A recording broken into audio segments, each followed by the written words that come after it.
दोस्तों, महाभारत एक ऐसा महान युद्ध था जिसमें कई वीर महान योद्धा हुए और इसी युद्ध में कई देवताओं के शक्तिशाली पुत्रों ने जन्म लिया और उनकी प्रशंसा स्वयं देवता भी करते। और कहा जाता है इसी में थे महारथी कर्ण, अर्जुन जैसे महान वीर बलवान योद्धा। कहा जाता है अर्जुन के साथ सदैव श्री कृष्ण रहते और उन्हें धर्म का ज्ञान देते, जबकि कर्ण के साथ कोई नहीं था। उन्होंने अपनी नियति को खुद चुना।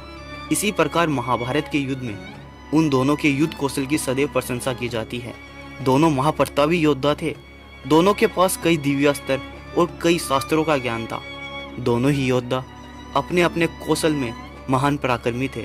जब उन दोनों ने आमने सामने होकर युद्ध किया तो उनके युद्ध से संपूर्ण प्रकाश, संपूर्ण धरती कांपने लगी। कहा जाता है ऐसे योद्धा कदा कदा ही जन्म लेते हैं।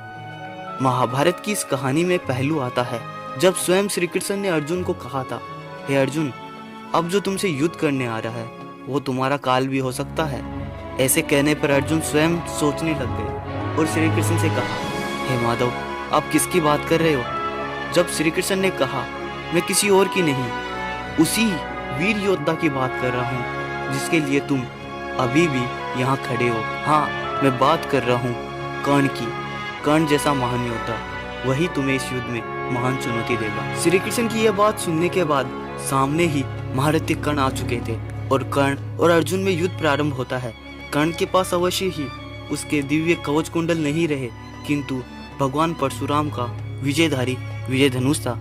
उसके रहते हुए कर्ण ने अर्जुन के दिव्य अस्त्रों को भी अपने साधारण बाणों से काट दिया। यह देखकर स्वयं अर्जुन को लगा कि कर्ण मेरा काल है। तो दोस्तों, आपको क्या लगता है, क्या कर्ण एक महान योद्धा थे? अगर वीडियो पसंद आई है तो इसे लाइक कर दे और बेल आइकन को ऑन कर चैनल को सब्सक्राइब कर दे।